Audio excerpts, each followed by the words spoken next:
En este librito, poco conocido, cuasi clandestino diría, titulado Cómo Fujimori jodió al Perú, publicado en el año 2001, este recoge una serie de ensayos de Mario Vargas Llosa, de Julio Kotler y de César Arias Quincot. César Arias Quincot, quien falleció en junio del año 2022, era un analista político de polendas, súper lúcido, súper claro, súper frontal. También tenía un ojo avisor para los temas internacionales y era de profesión historiador. Durante muchos años trabajó en RPP y fue también profesor de algunas universidades. Y acá publica un ensayo bastante largo titulado La infame década del Fujimorato, del que obviamente no voy a leerlo, pero sí quisiera glosar algunas partes de, de este análisis extenso, minucioso, resumido, sumario diría, de lo que fueron los 10 años de Fujimorismo. El domingo 5 de abril de 1992, el presidente Fujimori apareció sorpresivamente en cadena de televisión. Horas antes se había reunido con los propietarios de los principales medios de comunicación, fundamentalmente la televisión. ¿Para qué? Para darles la primicia. En ese discurso, el jefe de Estado anunció el golpe de Estado con las palabras célebres: disolver temporalmente el Congreso de la República. El autogolpe, recuerda César Arias Quincot, fue preparado en secreto sin que los ministros ni los parlamentarios oficialistas supieran nada, tampoco los vicepresidentes. El operativo golpista fue planificado en estricto secreto por Fujimori y Montesinos, junto con el equipo reclutado por este y ubicado en el Servicio de Inteligencia Nacional. En 1992, dice párrafos más adelante, mucha gente dudó de la existencia real de Montesinos, sosteniendo que era un invento de la oposición, como vimos ayer ya en Caretas, que era un medio independiente y que gracias a las investigaciones de Gustavo Gorriti, publicadas, propaladas en la propia revista que dirigía Enrique Sileri, la trayectoria de Montesinos era ya conocida. Pero es verdad que, como era un personaje sinuoso y que no tenía exposición pública, sobre todo al inicio, yo recuerdo un titular de Expreso que decía: Montesinos es un invento de la oposición, tal cual como lo recuerda aquí César Arias Quincot. El autogolpe fue apoyado por las grandes mayorías en forma pasiva, están las encuestas de la época. El más duro opositor fue el escritor y ex candidato presidencial Mario Vargas Llosa, quien no solo repudió el golpe, sino criticó con mucha dureza a sus ex aliados de Expreso y a los empresarios, calificándolos de geishas del nuevo dictador y planteando sanciones económicas internacionales contra la dictadura, cosa que le trajo unas críticas durísimas a Mario Vargas Llosa, quien, todo hay que decirlo, desde que perdió esas elecciones, nunca habló del gobierno, ni para bien ni para mal, hasta el golpe de Estado, hasta el zarpazo a la democracia de abril del 92. El Fujimorato, volviendo a César Arias, el fujimorato como el pinochetismo deseaba combinar autoritarismo político con reformas del mercado. Se trataba de un liberalismo cojo, porque era solamente en lo económico. A partir del autogolpe hubo también una línea de ruptura en las fuerzas de oposición. De un lado estaba la oposición liberal, básicamente muchos ligados al ex-Fredemo, que cuestionaba el autoritarismo, mas no la esencia del modelo económico. Y del otro lado estaban quienes cuestionaban el neoliberalismo y sostenían que el costo social de ese modelo era lo que terminó engendrando la dictadura. La principal formalidad democrática del régimen fue la Constitución del año 93, que en conclusión, dice Arias, fue una carta que en muchos artículos reproducía textualmente las disposiciones de la Constitución del 79.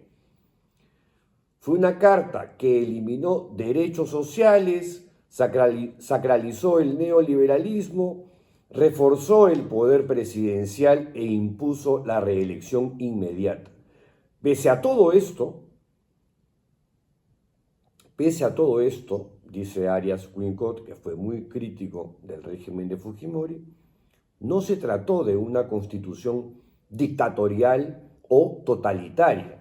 Los elementos antidemocráticos del régimen fujimorista se dieron al margen de la Carta del 93 y en no pocos casos contra ella. Al poco tiempo de aprobarse la Constitución por el Congreso Constituyente, que fue lo que legitimó el régimen de Fujimori, y por el referéndum que aprobaba la Constitución, el mismo Congreso, que fue denominado Congreso Constituyente Democrático, o CCD por sus siglas, violó la carta política con la tristemente célebre Ley Cantuta. Las violaciones seguirían en años posteriores con la defenestración del Tribunal Constitucional, el despojo a Baruch Hipscher, la ley de interpretación auténtica que permitía la reelección.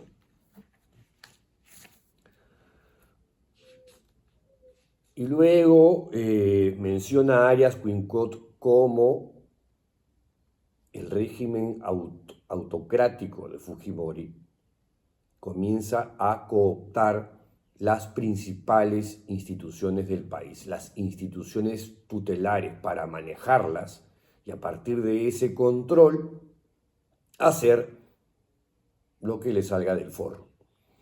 El Congreso acataba lo que ordenaba el presidente o lo que disponía el doctor Vladimiro Montesinos. El Poder Judicial fue intervenido. Esto permitió la sustracción de expedientes, la eliminación de magistrados y jueces incómodos, así como el predominio de jueces y magistrados provisionales. Algo parecido ocurrió con el Ministerio Público, donde además se violó el Estado de Derecho para nombrar y mantener como fiscal de la Nación a la doctora Blanca Nélida Colán. De este modo, con nueva constitución, referéndum, bendición de la OEA, si me preguntan, jugó un rol patético y tristísimo en esta historia. Retomo la lectura. Se inició así la construcción de un nuevo tipo de autoritarismo que mantenía las formas democráticas y le daba un papel a la oposición. Idealmente, la prensa de oposición debía ser escrita o radial. La televisión era para el gobierno peligrosa. Por ello es que ningún opositor duró mucho allí. Y ahí nos pueden preguntar a varios. Para que este tipo de maniobras manipulatorias funcionara, era indispensable que el régimen tuviera un control predominante sobre los medios.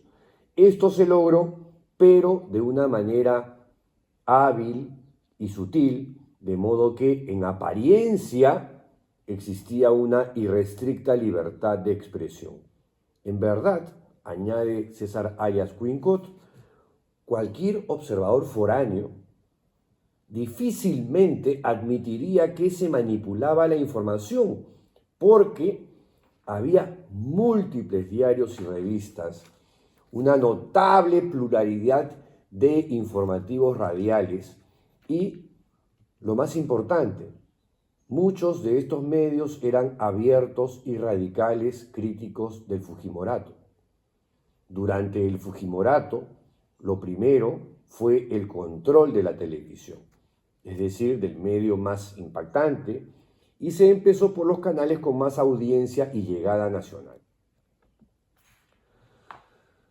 Las primicias otorgadas por el aparato estatal, la presencia dosificada del jefe de Estado en diversos canales y los avisos del Estado irían consolidando esta buena relación. Un punto importante es que los empresarios de la televisión no son periodistas y sus intereses y preocupaciones van mucho más allá de los aspectos informativos. A ello se añade que es difícil nadar contra la corriente y en 1992 o 1994 la gran mayoría del empresariado, de la tecnocracia, la alta clase media, eran fujimoristas y el Fujimorato contaba con el respaldo pasivo pero real de las grandes mayorías, como las encuestas lo recordaban a cada instante. Hecho que columnistas venales como Patricio Ricketts, en las páginas de Expreso, utilizaban de insumo para mostrar la solidez invencible del régimen. Y va señalando más adelante que el siguiente paso sería comprar a ese conjunto de diarios amarillos de ínfima calidad dedicados a los crímenes, chismes de farándula e historias truculentas y utilizarlos como punta de lanza para la liquidación moral y política de sus rivales. El CIN pagaba las portadas injuriosas como si fueran avisos, por ello es que muchas veces se podían ver titulares casi idénticos en El Chino, La Yuca, El Chato y otros diarios semejantes. La línea de dura oposición solo la mantuvieron César Hildebrand cuando tuvo acceso a la televisión, la revista Caretas y el diario La República. La existencia de este periodismo radicalmente comprometido con la democracia y los derechos humanos permitió que no se apagara la débil llamita de la resistencia que en 1992 y 1993 era muy pequeña y estaba reducida, aparte de los periodistas, a un pequeño grupo de intelectuales, políticos desplazados por el autogolpe, sindicalistas y dirigentes populares, y a ellos se sumaron luego militares que fueron pasados arbitrariamente al retiro. Y en un siguiente capítulo pasa a explicar cómo fue el control de las Fuerzas Armadas, que en los hechos terminó siendo el partido político del fujimorismo. El primer trabajo importante efectuado por el doctor, entre comillas, o sea, Montesinos, fue el control de las Fuerzas Armadas y principalmente del ejército. El mecanismo fue asumir de facto la dirección del Servicio de Inteligencia Nacional, reforzar este organismo y utilizarlo como un instrumento de vigilancia y sometimiento de los oficiales de las Fuerzas Armadas mediante el seguimiento, el espionaje, los chuponeos telefónicos, la instalación de micrófonos en oficinas y residencias, y así. Los generales que siguieron en la jefatura del SIN serían autoridades meramente formales, eran hombres de paja, eran bustos parlantes, porque el poder real en el Servicio de Inteligencia Nacional lo tenía, lo detentaba Vladimiro Montesinos. El SIN, sigue relatando Arias Cuincot, fue utilizado con el subalterno fin de convertir a los institutos armados en partido político del gobierno fujimorista y en guardia pretoriana del régimen.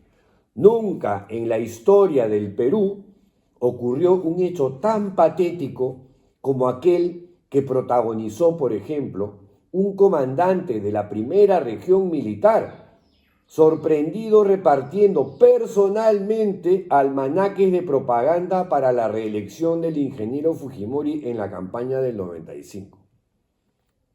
Esto, si mal no recuerdo, fue documentado por la República. Con el autogolpe del 5 de abril del 92 se inició también el copamiento del Ministerio Público, defenestrando al fiscal de la Nación mediante un espúreo decreto ley que violaba la Constitución porque estaba hecho solamente para esa persona, y el gobierno de facto nombró de modo ilegítimo a la doctora Blanca Nélida Colán. No habían pasado 24 horas del discurso presidencial anunciando el autogolpe, cuando se pudo ver a soldados del ejército sacando paquetes llenos de expedientes del Poder Judicial, amontonarlos en camiones y llevarlos con rumbo desconocido. Todo esto está documentado audiovisualmente, porque en ese momento había prensa que todavía cubría estas cosas. Esto estaba ocurriendo en caliente.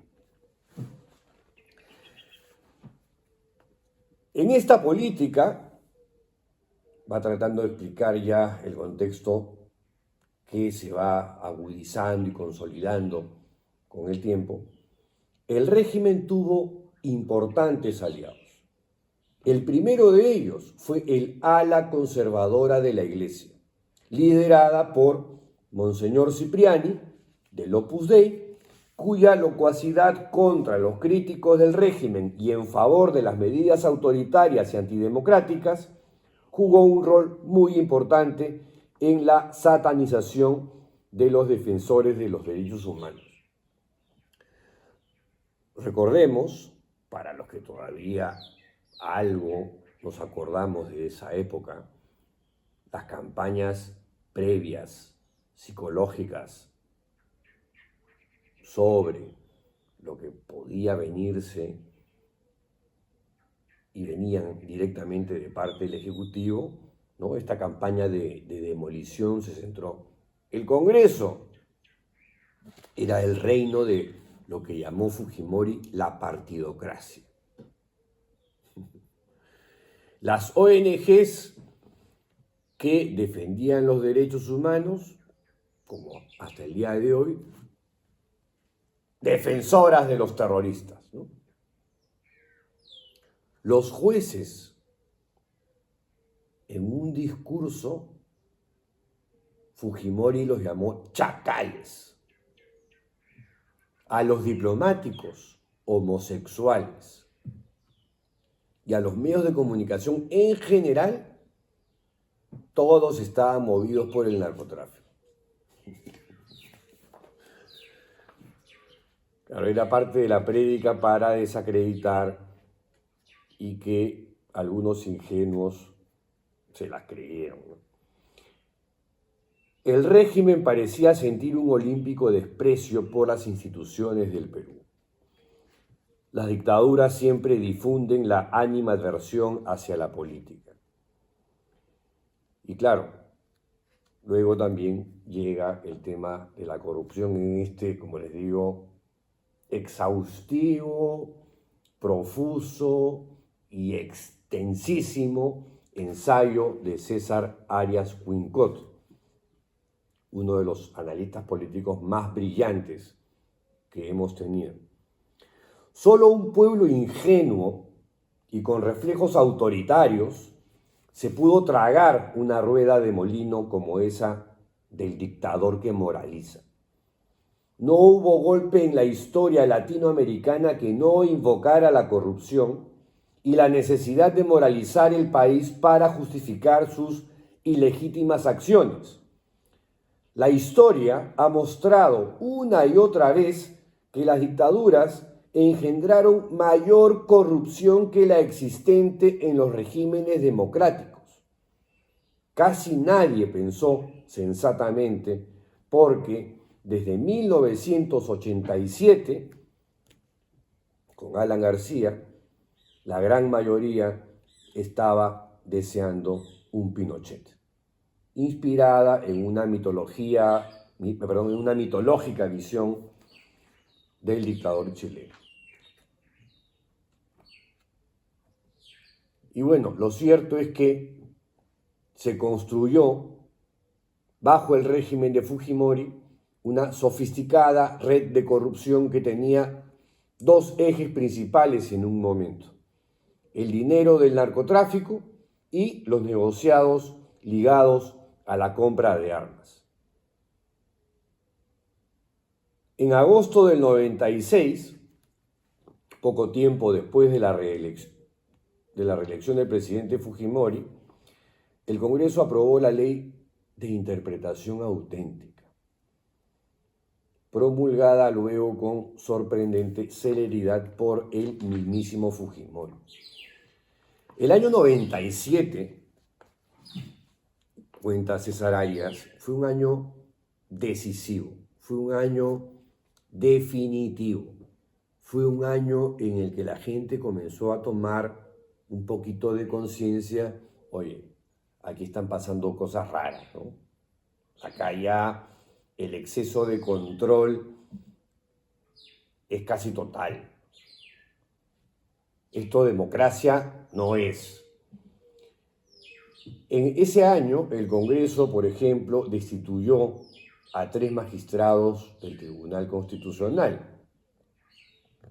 Había declarado inaplicable la Ley de Interpretación Auténtica, el Tribunal Constitucional, y por eso los destituyeron.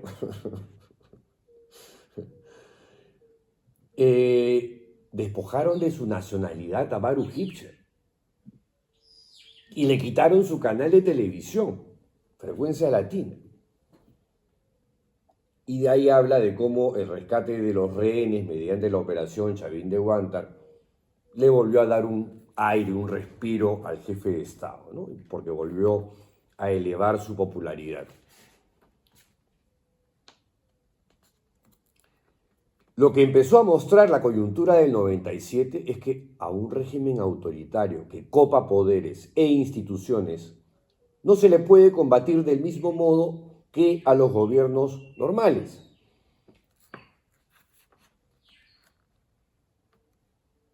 Y aquí una de las cosas que jugó, que fue un factor fundamental para iniciar el tambaleo del régimen, fueron las protestas del 97, que por cierto anticiparon las victoriosas jornadas del año 2000.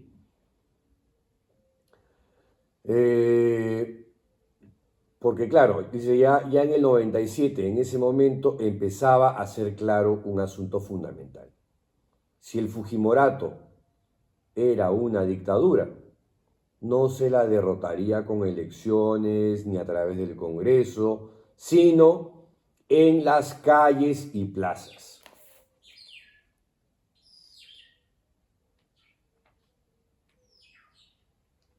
Larguito el ensayo, pero a mí me parece buenazo. Es un súper resumen de lo que fue el régimen fujimorista. Que bueno, llega la marcha de los 4 suyos, la define como la mayor protesta masiva vivida en el Perú, y como en medio del delirio semántico del fujimorismo, con las protestas, con la gente ya en las calles, salió a la televisión la congresista Marta Chávez a decir que era justificado, según la Iglesia Católica, utilizar las armas de fuego, en vez de bombas lacrimógenas, armas de fuego, contra los manifestantes. El congresista Fernando Olivera luego hizo público el video que terminó de derrumbar el régimen. Allí aparecía Alberto Curi, congresista tránsfuga, chaqueterazo, recibiendo dinero de las manos del mismísimo Vladimiro Montesinos. $15.000. Luego se ha demostrado que eran maletines con millones de dólares, torres de fajos. Pero ese video que consiguió Fernando Olivera con el apoyo económico del empresario Francisco Palacios, que en paz descanse, uno de los héroes anónimos en esta gesta contra el régimen autocrático. Dice Arias Huincot, a los pocos días, el presidente Fujimori apareció en la televisión anunciando el acortamiento de su mandato y convocando a nuevas elecciones en las cuales él ya no sería candidato. Como una manera, pues, de apaciguar, ¿no?, a la gente que estaba indignadísima. El anuncio de las nuevas elecciones aceleró la descomposición del régimen. El primer signo fue la fuga de Vladimiro Montesinos a Panamá. Los acontecimientos repercutieron en el Congreso. La prepotente presidenta Marta Hildebrandt fue censurada y en su lugar se eligió al jurista Valentín Paniagua. Esa misma noche, el Congreso aprobó la restitución en sus cargos a los 3 magistrados del Tribunal Constitucional destituidos en el año 1997. A los pocos días, el congresista José Barba Caballero anunció que el presidente fugaría del país pretextando un viaje oficial a Brunei. Fujimori efectivamente llegó a Brunei, abandonó la reunión rumbo a Malasia y de allí viajó a Japón. Y desde Tokio envió por fax su renuncia a la presidencia de la República, en uno de los actos más cobardes que hemos visto en un jefe de Estado. Fujimori ha tenido varios, pero ese es uno de los más importantes. El Congreso rechazó la renuncia y lo destituyó por incapacidad moral permanente, para los que no se acuerdan de esto. Posteriormente se hizo público que Fujimori tenía nacionalidad japonesa.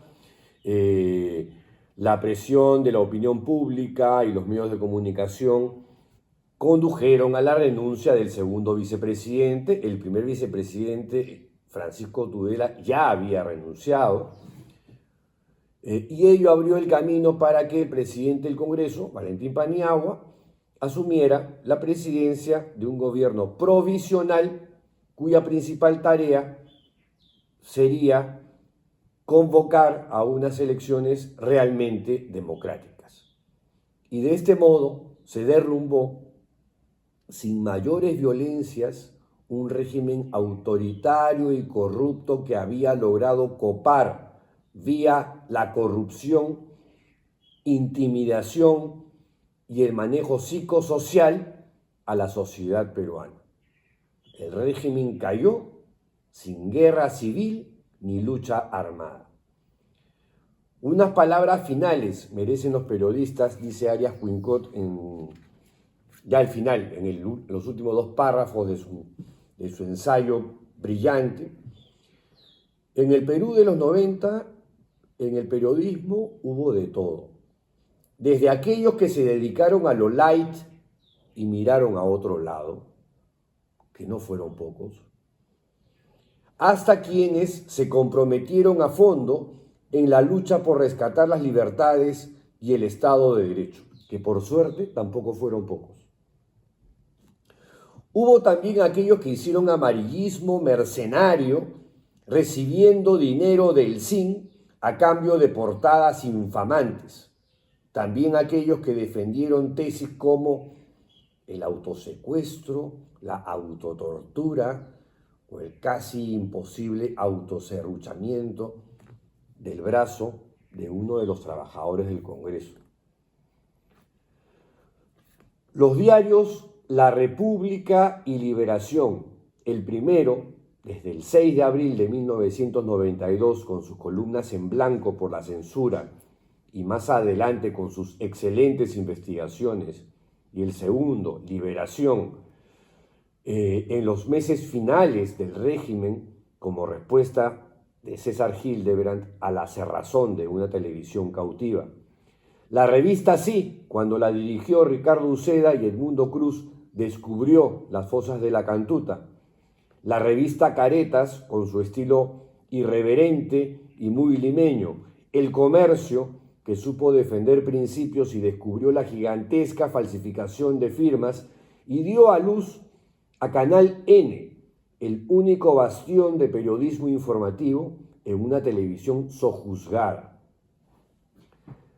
Hildebrand, cuando tuvo presencia en la televisión, Contrapunto, cuando se enfrentó al poder e hizo públicos hechos que el pueblo debía conocer, radios como 1160 y CPN, que antes había sido Antena 1, que fueron brechas en el edificio del conformismo y la sujeción. Esto es importante recordarlo, porque las sociedades deben tener memoria. Los pueblos que no conocen su historia están condenados a repetir sus errores. Conocer lo que realmente pasó es la mejor vacuna para prevenir males futuros.